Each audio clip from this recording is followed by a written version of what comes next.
ચાલો વિદ્યાર્થી મિત્રો,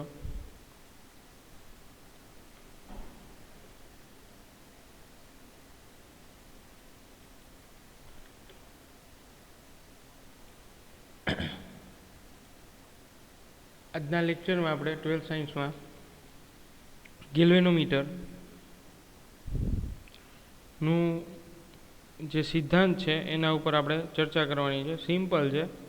એનો પ્રિન્સિપલ છે એ આપણે ટોર્ક જે ભણી ગયા છીએ કે સમાન ચુંબકીય ક્ષેત્રમાં રહેલા વિદ્યુત પ્રવાહ આધારિત કૂતરા પર લાગતું ટોર્ક, એ જ એનો સિદ્ધાંત છે.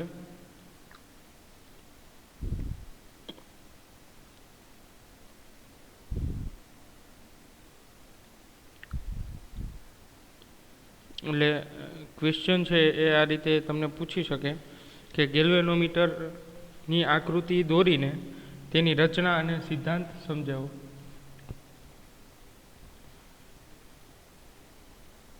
ગેલ્વેનોમીટરની આકૃતિ દોરી તેની રચના અને સિદ્ધાંત.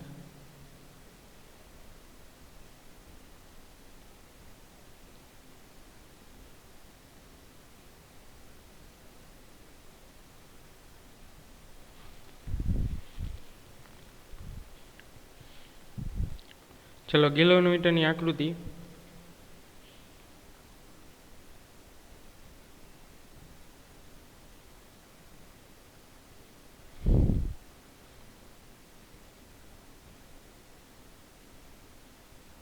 જો ગેલ્વેનોમીટર જ્યારે તમે ઓફલાઈન સ્કૂલ જ્યારે ચાલુ આપણે થશે ત્યારે આ વધારે થોડું મજા આવશે. અત્યારે તો આપણે થિયરીની દ્રષ્ટિએ કમ્પ્લીટ કરીએ. એ આ રીતે હોય છે ગેલ્વેનોમીટરની અંદરની રચના.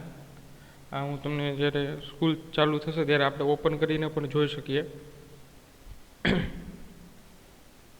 તો થોડી તમને લાઈવ હોય તો થોડી વધારે મજા આવે. આ રીતે એક નરમ નળાકાર લોખંડ હોય છે, આખું ઊભું હોય છે આખું. 3Dમાં આપણે ટોપ વ્યૂ છે, ઉપરથી જોઈએ છીએ. ચલો, અને અહીંયા આવી રીતે કોઇલ હોય છે અને એની સાથે એક સ્પ્રિંગ અહીંયા રાખેલી છે ધરી સાથે, અને સ્પ્રિંગ સાથે એક સ્કેલ પણ રાખેલો હોય છે આવી રીતે. એ સ્કેલ અહીંયા આપણી માહિતી, અહીંયા ગેલ્વેનોમીટરનો 0 પોઈન્ટ, આ બાજુ પ્રવાહ પ્લસ એટલે ધન દિશા પ્રવાહની દર્શાવશે, આ ઋણ દિશા. વિરુદ્ધ દિશામાં હોય તો ઋણ પ્રવાહ આવશે, બીજું કંઈ નથી. ધન કે ઋણમાં બીજું કંઈ એવું નથી, પણ પ્રવાહ એટલો જ બતાવશે. પર ધન કે ઋણ કઈ વિરુદ્ધ દિશા છે તો વિરુદ્ધ દિશા છે તો ઋણ પ્રવાહ આવશે, સમાન દિશામાં હોય તો ધન પ્રવાહ આવશે. એટલે અંદર જે છે એ નરમ લોખંડ હોય છે. પછી આ સમાન ચુંબકીય ક્ષેત્ર, આ N અને S, આ બે મેગ્નેટ જ હોય છે. અને એ મેગ્નેટ એ રીતે રાખેલા હોય છે કે જે આ અંદર રાખેલું છે ડ્રમ, જે રાખેલું છે નળાકારીય અંદર, એમાં ત્રિજ્યાવર્તી ચુંબકીય ક્ષેત્ર ઉત્પન્ન કરે. ત્રિજ્યાવર્તી લંબ રૂપે ચુંબકીય ક્ષેત્ર ઉત્પન્ન કરે. અને આ થઈ ગઈ સ્કેલ. આ ચુંબક, આ નોર્થ પોલ, નોર્થ ધ્રુવ ચુંબકનો, આ સાઉથ પોલ ચુંબક માટે. ચાલો સમજાય વિદ્યાર્થી મિત્રો?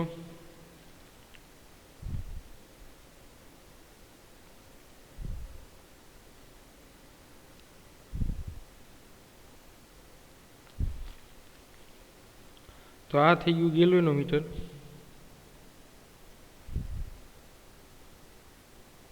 હવે ગેલ્વેનોમીટરમાં શું થશે વિદ્યાર્થી મિત્રો કે જ્યારે વિદ્યુત પ્રવાહ પસાર થશે, હવે ગેલ્વેનોમીટરમાં એક તો સાવ સૂક્ષ્મ વિદ્યુત પ્રવાહ પસાર થતો હોય. હવે એ વિદ્યુત પ્રવાહ પસાર થાય તો એ વિદ્યુત પ્રવાહ પસાર થાય એ દરમિયાન એ ચુંબકીય ક્ષેત્ર ઉત્પન્ન કરશે, અને ચુંબકીય ક્ષેત્ર એ આ ચુંબકીય ક્ષેત્રનો વિરોધ કરશે, એટલે લૂપની અંદર એક EMF જનરેટ થશે, પ્રવાહ જનરેટ થશે. અને પ્રવાહ જે છે એનું જે પુનઃસ્થાપક, સ્પ્રિંગનો એક ગુણધર્મ છે પુનઃસ્થાપકનો ગુણધર્મ, તો એ પુનઃસ્થાપકના ગુણધર્મના કારણે સ્કેલ છે એ આવર્તન દર્શાવશે.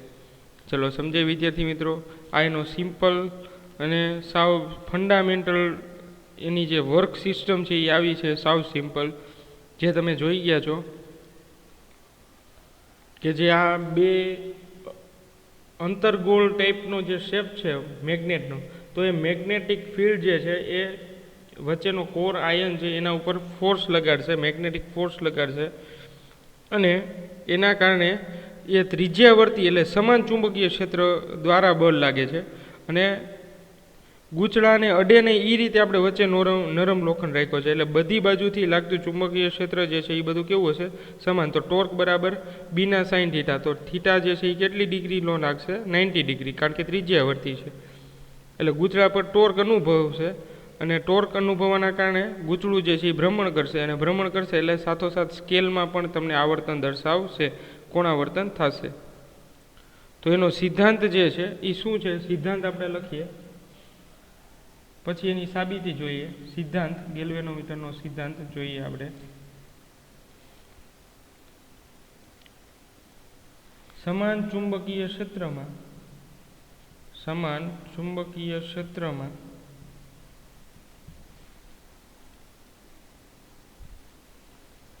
વિદ્યુત પ્રવાહ ધારિત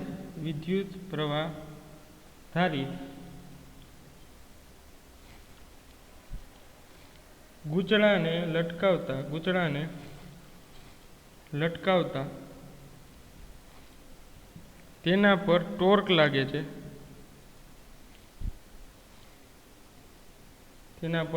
લાગે છે, પરિણામે તેનું કોણાવર્તન થાય છે.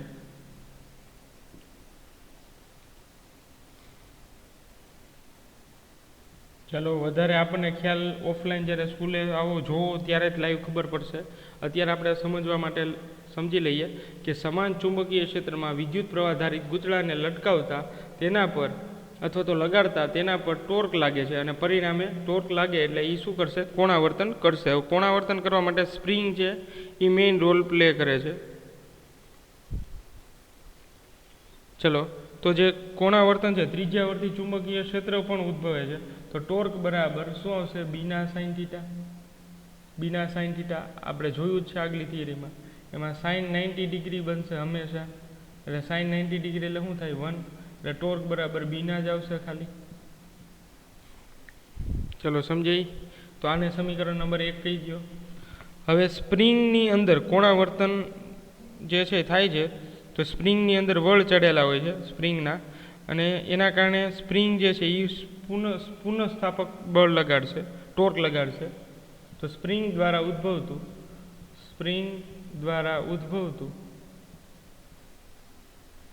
ટોર્ક, એટલે એ ટોર્ક જે છે એ કયા ટાઈપનું હોય છે? તો કે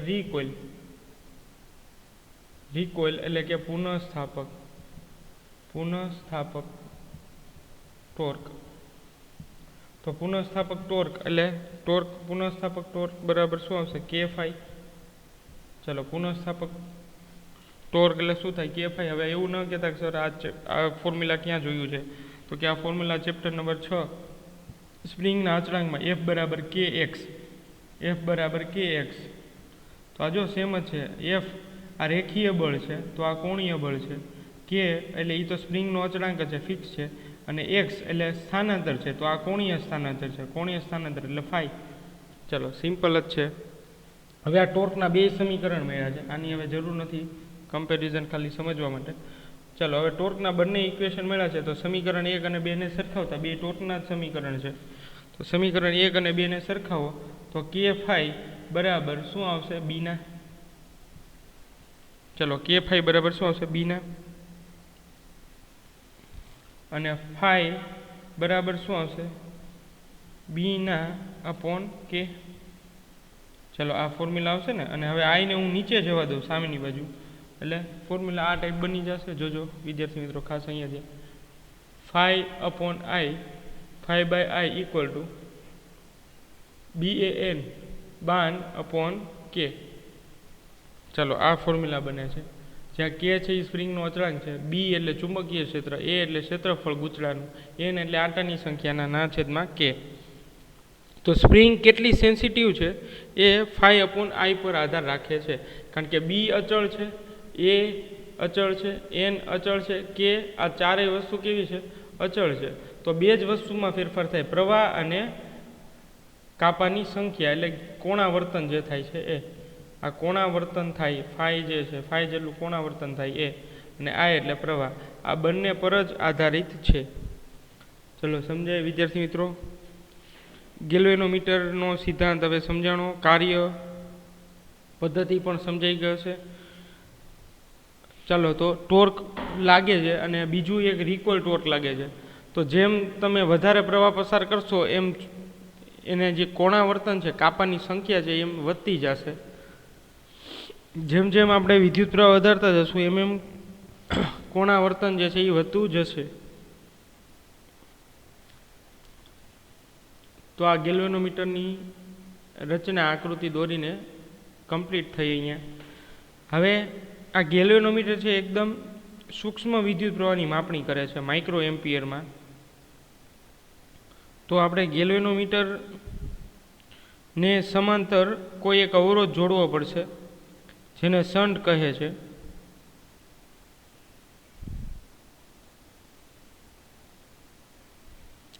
તો એ જોઈએ શન્ટ અને એના અવરોધોનું મૂલ્ય ને એ બધું વગેરે.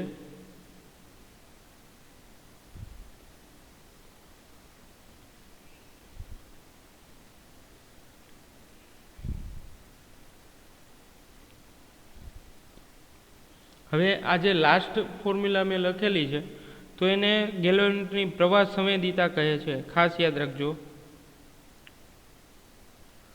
ગેલ્વેનોમીટર કેટલું સેન્સિટિવ છે એ ફોર્મ્યુલા લાસ્ટ ફોર્મ્યુલા છે. આ જે ફોર્મ્યુલા છે આ જે ડાર્ક કરું છું એ ગેલ્વેનોમીટરની સંવેદિતા છે, કેટલું સેન્સિટિવ છે એ, એટલે એકમ પ્રવાહ દીઠ આવર્તન, એકમ પ્રવાહ દીઠ આવર્તન એને શું કહે છે? ગેલ્વેનોમીટરની સંવેદિતા. ખાસ યાદ રાખવાનું છે, ગેલ્વેનોમીટરની સંવેદિતા એટલે શું છે? એકમ પ્રવાહ દીઠ આવર્તન. ખાસ યાદ રાખવાનું છે વિદ્યાર્થી મિત્રો, φ/I બરાબર BAN/K.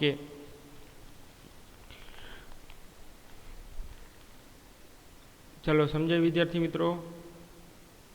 એકમ પ્રવાહ દીઠ આવર્તન છે. તો કેટલી સેન્સિટિવ, એટલે ગેલ્વેનોમીટર જે છે એ કેટલું સેન્સિટિવ છે આ તમારી જાણ ખાતર 10⁻11 જેટલો એમ્પિયર આટલો સૂક્ષ્મ પ્રવાહ માપી શકે છે. આટલો સૂક્ષ્મ પ્રવાહ ગેલ્વેનોમીટરની સૌથી વધારે સંવેદનશીલતા આટલી છે. સૌથી વધારે સેન્સિટિવ પોઈન્ટ જે છે આટલો છે, 10⁻11 એમ્પિયર જેટલો સૂક્ષ્મ પ્રવાહ પસાર થતો હોય. માઇક્રોની વાત નથી, 10⁻1 પાઇકોફેરાડ એટલે 10⁻12 0.1 × 10⁻12 પાઇકોફેરાડ એટલો સૂક્ષ્મ પ્રવાહ પણ ગેલ્વેનોમીટર દ્વારા તમે માપી શકો છો વિદ્યાર્થી મિત્રો. તો એને ગેલ્વેનોમીટરની સેન્સિટિવિટી સંવેદિતા કહે છે કે એકમ પ્રવાહ દીઠ આવર્તન. ચલો આ ખાસ યાદ રાખવાનું છે.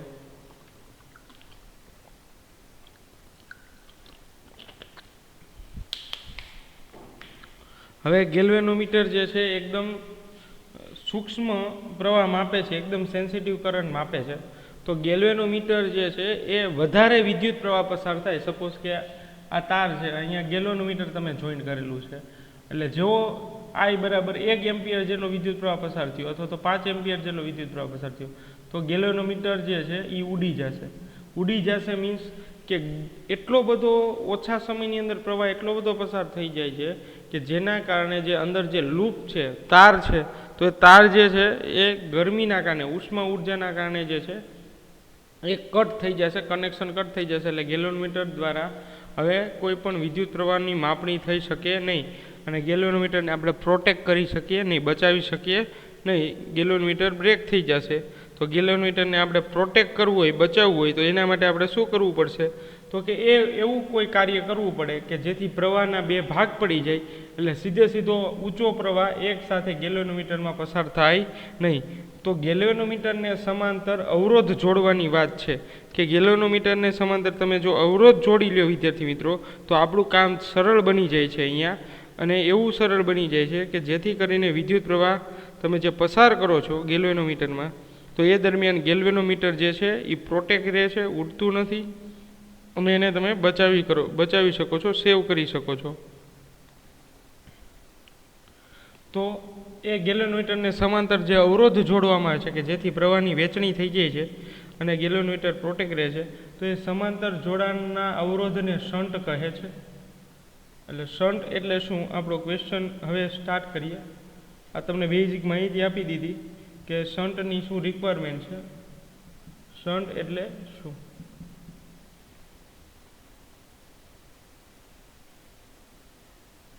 ચલો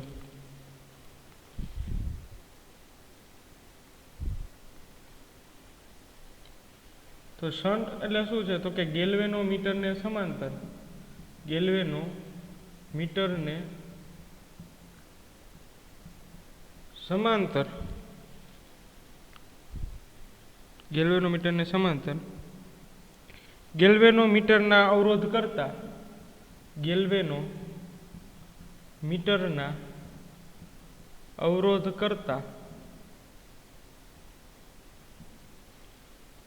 કરતા નાના મૂલ્યોનો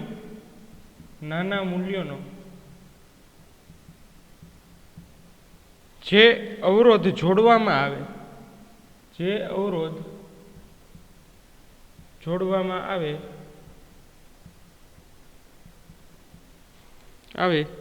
તેને શન્ટ કહે છે.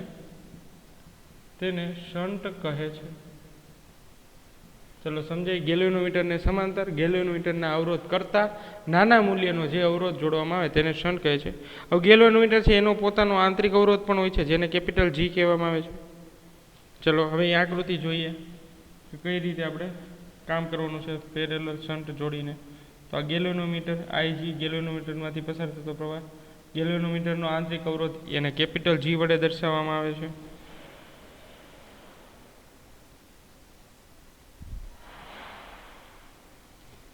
અને આ સમાંતર અવરોધ R શન્ટ એટલે છે S લખી RS.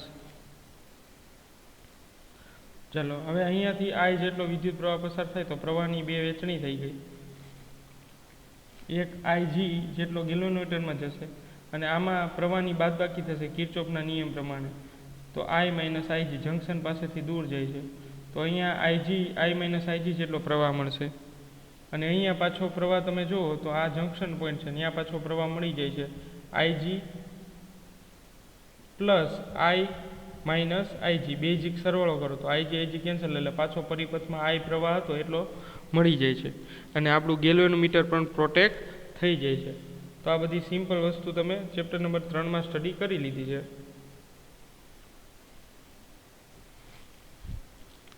ચાલો તો હવે આપણે જોઈએ કિર્ચોફના જે બીજા નિયમ છે કે આખો પરિપથ લૂપમાં જોઈએ કે ક્યાં કેટલા વોલ્ટેજ ડ્રોપ થાય. તો અહીંયા કેટલા વોલ્ટેજ ડ્રોપ થાય છે અને અહીંયા કેટલા વોલ્ટેજ ડ્રોપ થાય એનો હિસાબ આપણે લઈએ. ચલો તો પ્રવાહની દિશા, મુસાફરીની દિશા, પ્રવાહની દિશા સેમ, તો એમાં જેટલા વોલ્ટેજ ડ્રોપ થાય છે તો IG G જેટલા એટલા ઓહમ જે છે અવરોધ, G જેટલો ઓહમ અવરોધ છે અને IG પ્રવાહ છે એટલે આટલા V બરાબર IR આટલો વોલ્ટેજ ત્યાં ડ્રોપ થાય છે. પછી નીચે આવો તો વિરુદ્ધ દિશા છે એટલે મુસાફરીની દિશા આપણી આ તરફ છે અને પ્રવાહની દિશા આમ છે એટલે પરસ્પર વિરુદ્ધ છે એટલે પ્લસ શન્ટનો અવરોધ RS અને એમાંથી પસાર થતો પ્રવાહ I માઇનસ IG. ચલો ઇક્વલ ટુ 0. તો હવે શન્ટનો અવરોધ તમારે મેળવવો છે તો RS એ તમારે મેળવો છે. હવે આને બરાબરની ઓલી બાજુ જાવ દે એટલે પ્લસ થઈ ગયા એટલે RS બરાબર શું આવશે?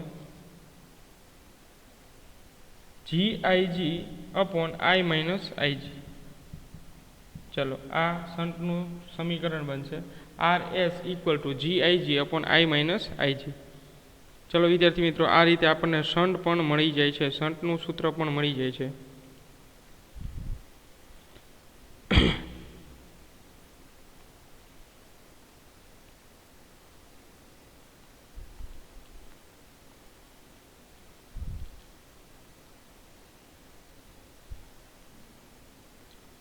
તો જ્યારે ગેલ્વેનોમીટરમાંથી વિદ્યુત પ્રવાહ પસાર થતો હોય ત્યારે એનો આંતરિક અવરોધ G પણ હોય છે. કેપિટલ G એટલે ગેલ્વેનોમીટરનો અવરોધ છે.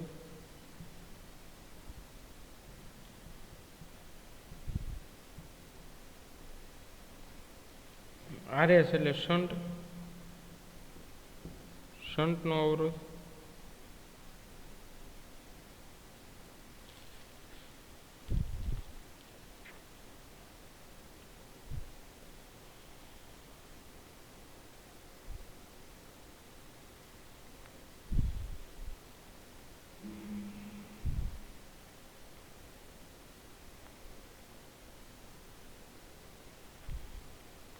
ચલો, તો આ રીતે તમે શંટનો અવરોધ પણ મેળવી શકો છો. ચલો, આ ફોર્મ્યુલા છે એના ઉપરથી થઈ જશે. હવે મેઇન જે છે તમારે એ કામ કરવાનું છે કે ભાઈ આમાં આપણે જે કુલ પ્રવાહ જે પસાર કરીએ છીએ એ ક્યારેય શંટનો અવરોધ શૂન્ય નહીં બને. જો શંટનો અવરોધ શૂન્ય બનશે તો એ વાહકતાર બનશે અને ગેલ્વેનોમીટરમાંથી પૂરેપૂરો વિદ્યુત પ્રવાહ પસાર થઈ શકશે. એટલે શંટનું મૂલ્ય આપણે કાંઈક ને કાંઈક ઓછામાં ઓછું 0.5 ઓહમથી 50 ઓહમ સુધી લેવું પડશે. પણ શંટનો અવરોધ જે છે એ શૂન્ય કરવાનો નથી. શંટનો અવરોધ જે છે એ શૂન્ય કરવાનો નથી. જો શંટનો અવરોધ શૂન્ય થશે, શંટ શૂન્ય થશે તો ગેલ્વેનોમીટર પ્રોટેક્ટ થશે નહીં, કરંટ ડાયરેક્ટલી પાસ થઈ જશે.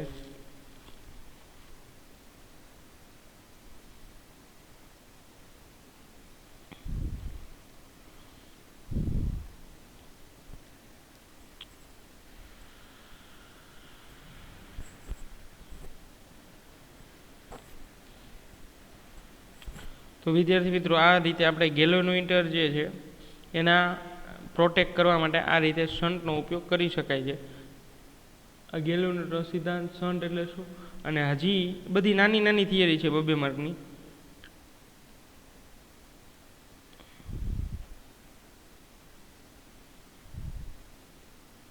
હવે ગેલ્વેનોમીટર છે એને આપણે વોલ્ટમીટરમાં રૂપાંતર કરી શકીએ કે જોઈએ કઈ રીતે આપણે ગેલ્વેનોમીટરને વોલ્ટમીટરમાં રૂપાંતર કરી શકીએ. એટલે ગેલ્વેનોમીટરનો વોલ્ટમીટર તરીકે ઉપયોગ.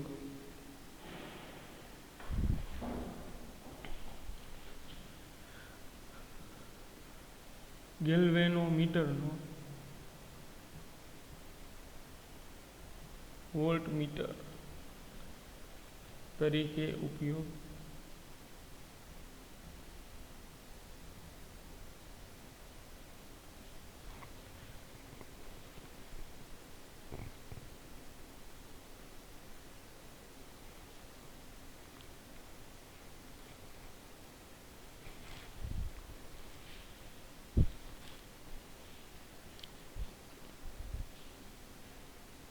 ચલો, હવે વોલ્ટમીટર દ્વારા શું થાય તો કે 2 છેડા વચ્ચેનો વિદ્યુત સ્થિતિમાનનો તફાવત માપી શકાય. તો ગેલ્વેનોમીટરનો ઉપયોગ દ્વારા આપણે આ કામ કરવાનું છે કે ગેલ્વેનોમીટરને કઈ રીતે આપણે કનેક્ટ કરી શકીએ. તો કાંઈ નહીં, આપણે ગેલ્વેનોમીટર જે છે એને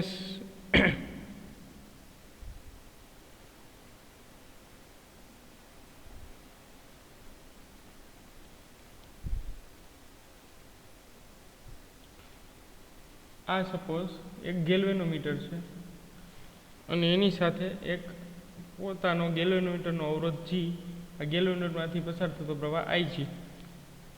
હવે એને આપણે જે છે એ વોલ્ટમીટરમાં કન્વર્ટ કરવું હોય તો આપણે એને સાથે એક શ્રેણી અવરોધ જોઈન્ટ કરવો પડશે. એટલે RS series resistance, shunt resistance નથી, સિરીઝ રેઝિસ્ટન્સ છે, એ મારે જોઈન્ટ કરવો પડશે.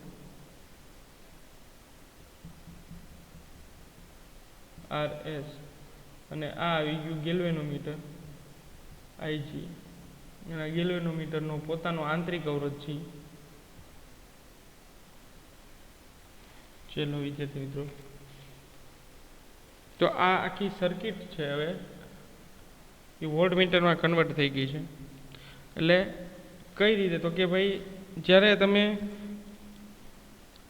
આ સર્કિટમાંથી વિદ્યુત પ્રવાહ પસાર કરો છો, આ જેટલો વિદ્યુત પ્રવાહ પસાર કરો છો, તો હવે અહીંયા સીધું છે એટલે શ્રેણીમાં છે એટલે વિદ્યુત પ્રવાહના ભાગ પડશે નહીં. વિદ્યુત સ્થિતિમાનના તફાવત મળશે પણ વિદ્યુત પ્રવાહના ભાગ પડશે નહીં. એટલે ખૂબ ઓછો વિદ્યુત પ્રવાહ, ખૂબ જ ઓછો વિદ્યુત પ્રવાહ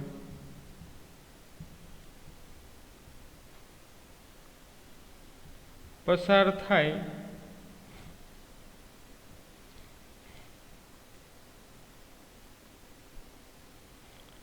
થાય તે માટે આર એસ જોડેલ છે તથા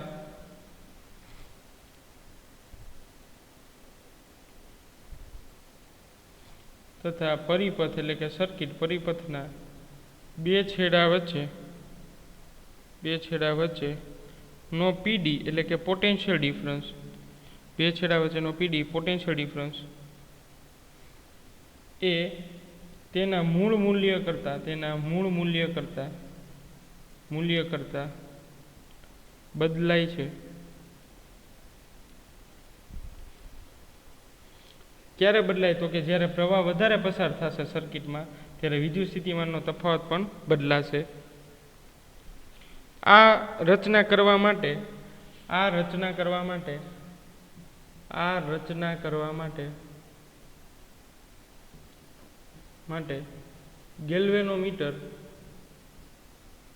ગેલ્વેનોમીટર ને શ્રેણીમાં RS એટલે કે સિરીઝ રેઝિસ્ટન્સ જોડવામાં આવે છે. ચલો આ રીતે રચના કરી સિરીઝ રેઝિસ્ટન્સ જોડવામાં આવે છે અને સિરીઝ રેઝિસ્ટન્સ જોઈન્ટ કરવામાં આવે એ દરમિયાન આકૃતિમાં આપણે દર્શાવ્યું છે કે કુલ અવરોધ કેટલો થશે? શ્રેણી અવરોધ જોડેલો છે એટલે RS પ્લસ G આ કુલ અવરોધ થઈ ગયો. અને જ્યાં RS એ ખૂબ જ વધારે હોય છે, એટલો બધો વધારે કે ગેલ્વેનોમીટરને આપણે અવગણી શકીએ, એટલે RS more and more greater than G. ચલો હવે તમે એવું પૂછે વિદ્યાર્થી મિત્રો કે આમાંથી પસાર થતો પ્રવાહ તો I બરાબર V/RS પ્લસ G આટલો પ્રવાહ પસાર થશે. શ્રેણીમાં અવરોધ છે એટલે. હવે જો તમારે શ્રેણી અવરોધ મેળવવો હોય એ શ્રેણી અવરોધનું મૂલ્ય કેટલું રાખવું તો RS બરાબર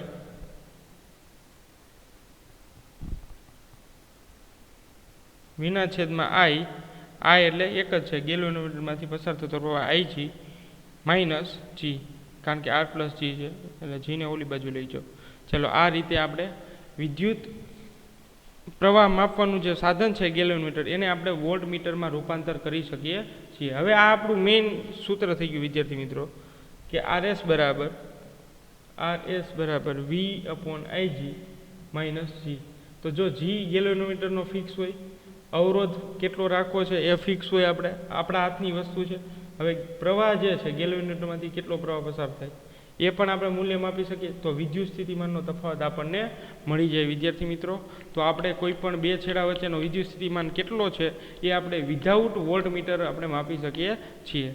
અથવા તો વોલ્ટમીટર એક રાખો બાજુમાં અને એ દરમિયાન તમે સેટ કરો કે ભાઈ મારે 5 વોલ્ટમાં રૂપાંતર કરવું છે તો ગેલ્વેનોમીટર એટલે કે અહીંયા શ્રેણીમાં અવરોધ કેટલો રાખવો પડે તો એ પણ તમે મૂલ્યમાં મેળવી શકો છો કે ભાઈ વોલ્ટ 5 રાખવા છે, 5 વોલ્ટમાં રૂપાંતર કરવું છે અને ગેલ્વેનોમીટરમાંથી પસાર થતો પ્રવાહ તમને ખબર હોય, જોઈ શકો છો કે આટલો પ્રવાહ પસાર થયો તો એ પણ રીડિંગ લખી નાખો. ગેલ્વેનોમીટરનો આંતરિક અવરોધ ફિક્સ હોય છે એની મૂલ્ય પણ તમે લખી નાખો તો તમારે RS કેટલો અવરોધ રાખવો પડે એ મળી જશે. ચલો વિદ્યાર્થી મિત્રો સમજાય? આ રીતે ગેલ્વેનોમીટરનું વોલ્ટમીટરમાં રૂપાંતરણ થઈ શકે છે. તો સાવ સિમ્પલ ક્વેશ્ચન છે વિદ્યાર્થી મિત્રો, ગેલ્વેનોમીટરનું વોલ્ટમીટર તરીકે ઉપયોગ.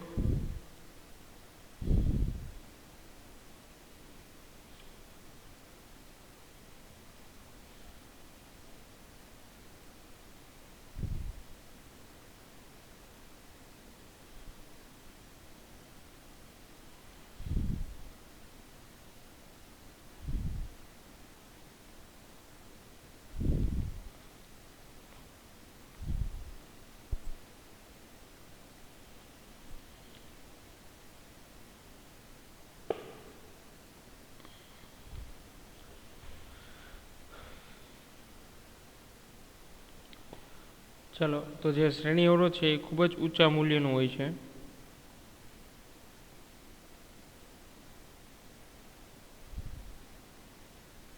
તો આ રીતે આપણે એમીટર ગેલ્વેનોમીટરને વોલ્ટમીટરમાં પણ રૂપાંતરણ કરી શકીએ છીએ.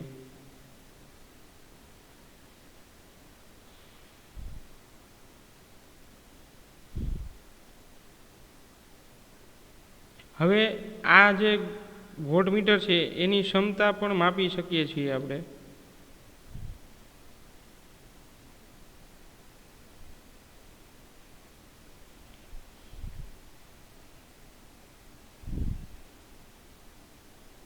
તો એ નીટમાં અગત્યની વસ્તુ મને લાગે છે, એટલે તમને લખાવું કે વોલ્ટમીટરની ક્ષમતા એટલે કે વોલ્ટેજની ક્ષમતા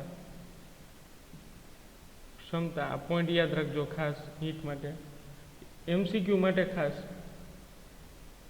વોલ્ટેજની ક્ષમતા એટલે વોલ્ટમીટરની જે ક્ષમતા છે એને n ગણી વધારવા માટે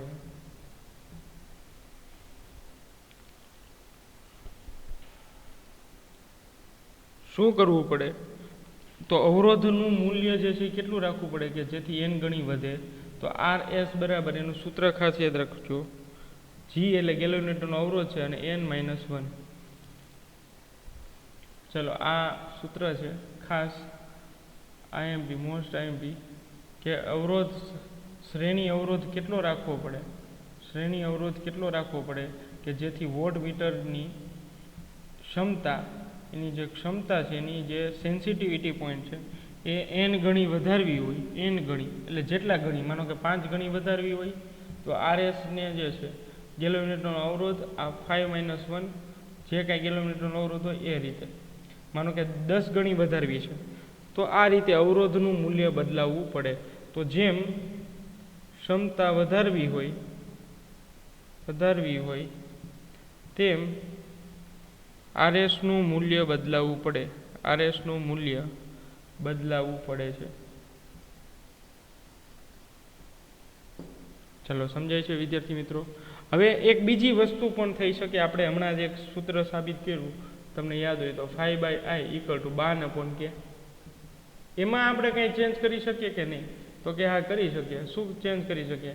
કે હવે આને જો વોલ્ટમીટરમાં કન્વર્ટ કરવું હોય તો I = શું થશે વિદ્યાર્થી મિત્રો? V/R. તો એ સમીકરણ આની અંદર કિંમત મૂકી દો એટલે 5 બરાબર V/R, તો V અને છેદનો છેદ ઉપર અંશમાં R બરાબર BAN/K, 12/K. તો 5/V = શું થશે? BAN/K × R. ચલો આ રીતે આપણને સમીકરણ મળશે, 5 બરાબર BAN/K × R. આ રીતે. ચલો જ્યાં R છે એ અવરોધ છે, એ અવરોધ શ્રેણી અવરોધ છે. RS હમણાં આપણે વાત કરી સેન્સિટિવિટી n ગણી માપી હોય તો એ ટાઈપનો અવરોધ છે.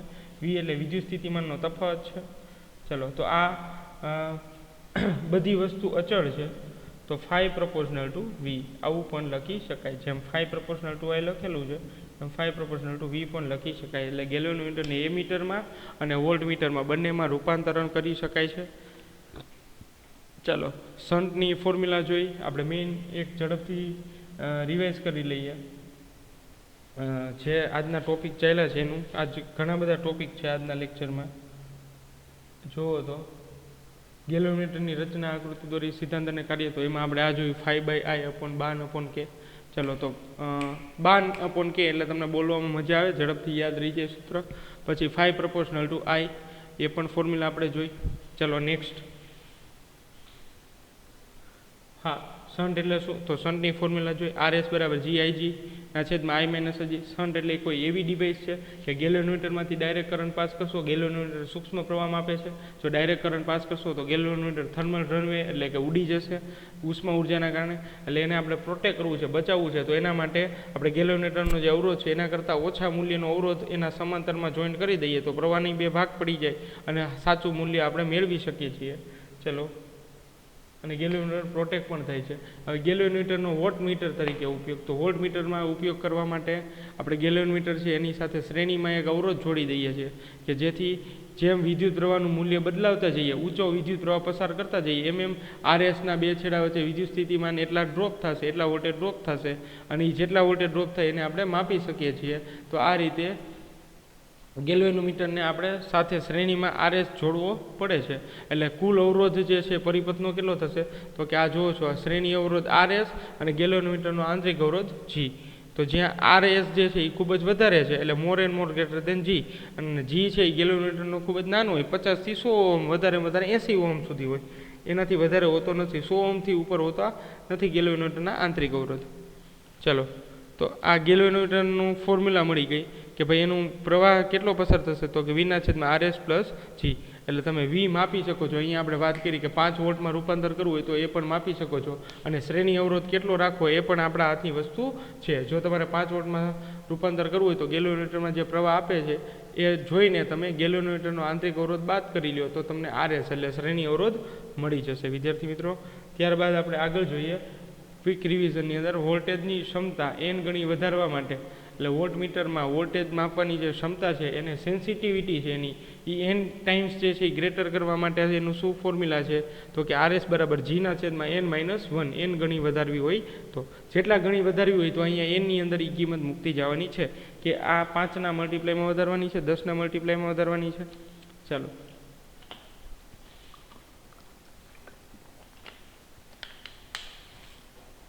એવી જ રીતે RS = GS - 5 ગણી છે તો એક્ઝામ્પલ મેં આપ્યું હતું કે 5 ગણી વધારી તો 5 - n. તો આ રીતે તમે ક્ષમતા પણ વધારી શકો છો. પછી મેં તમને એ પણ કીધું કે ગેલ્વેનોમીટરનું વોલ્ટમીટરમાં રૂપાંતર કરો તો વોલ્ટમીટરની સેન્સિટિવિટી કેટલી રાખવી તો કે 5/I, આના ઉપર આધાર રાખશે ફોર્મ્યુલા ઉપર, અને V = IR, એ કિંમત મૂકીને R જે છે એ છેદનો છેદ અંશમાં એટલે ઉપર આવશે, અને સામે ક્રોસ મલ્ટીપ્લાયમાં જવા દો બધી વસ્તુ અચળ છે તો 5 = V લખી શકાય છે. ચાલો, હવે આજે આ પોઈન્ટ છે એમાં ચેપ્ટર આપણું કમ્પ્લીટ થઈ જાય છે, ચેપ્ટરની થિયરી છે એ કમ્પ્લીટ થઈ જાય છે આ પોઈન્ટમાં. પણ હવે આપણે એ કામ કરવાનું છે, સમજો વિદ્યાર્થી મિત્રો,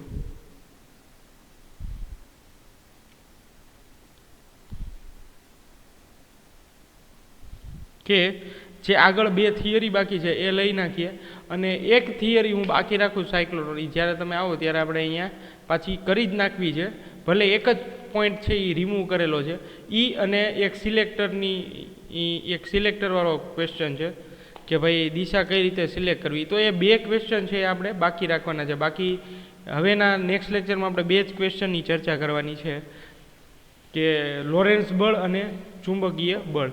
તો એ 2 વસ્તુની ચર્ચા કરીને આ ચેપ્ટરની થિયરી કમ્પ્લીટ કરશું. ત્યારબાદ એના દાખલા જે બાકી છે જે કાંઈ હવે એ પણ કમ્પ્લીટ કરવાના રહેશે.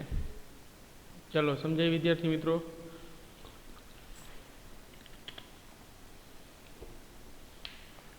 તો ચોથા ચેપ્ટરના દાખલા 4.13 સુધી છે. તો એમાં મેજોરિટી સ્વાધ્યાયના દાખલા 4.1 થી 4.13 સુધી છે. તો મેજોરિટી દાખલા આપણે થઈ ગયા છે. ઉદાહરણમાં મેજોરિટી થોડા થિયરીના છે, થોડાક ગણવાના છે, સાવ સિમ્પલ, તો એ થઈ જાય એવા છે. જે સ્વાધ્યાયમાં આપણે કર્યા એના જેવા જ છે. તો એ બાકી રહેતા હોય તો એ તમે તમારી રીતે કરી લેજો, કારણ કે એના પછીના લેક્ચરમાં જે સ્વાધ્યાયના બાકી દાખલા છે એ હું કરાવી દઈશ. બાકી થિયરીના જે કાંઈ ઉદાહરણના ટેક્સ્ટબુકમાં જે કાંઈ દાખલા છે એ થોડું કરી લેવાનું છે તમારી જાતે સેલ્ફ, કારણ કે એટલા બધા બહુ દાખલા છે નહીં એમાં, અને છે દાખલા તો એ પણ સિમ્પલ છે, સાવ સૂત્ર મૂકીને તમારે થઈ જાય. જેમ કે સોલેનોઇડની અંદર ઉત્પન્ન ચુંબકીય ક્ષેત્ર તો આંટાની સંખ્યા બધું આપી દીધું હોય. પછી એ રીતે છે. ટૂંકમાં તમારે જો ન થાય કોઈ પ્રોબ્લેમ આવે તો મને ઇન્ફોર્મ કરજો, બાકી થઈ જાય એવા જ છે. નાના નાના 2 માર્ક્સના દાખલા છે. સ્વાધ્યાયમાં પણ બહુ એવા જ છે, સિમ્પલ 2 માર્ક્સના જ છે. પણ એક સ્વાધ્યાયના તમને કરાવેલા હોય તો તમને પ્રોબ્લેમ પણ ના પડે. ચલો, તો નેક્સ્ટ લેક્ચરમાં આપણે એ થિયરીનો પોર્શન કમ્પ્લીટ કરીને એના પછીના લેક્ચરમાં આપણે દાખલા, એટલે હવે 2 થી 3 લેક્ચરમાં આપણું ચોથું ચેપ્ટર છે એ પણ ઓવર થઈ જશે કમ્પ્લીટ. અને પછી જે છે આપણે તમારું વેકેશન છે દિવાળી પછી આપણે 5મું ચેપ્ટર જે છે એ સ્ટાર્ટ કરી દઈશું.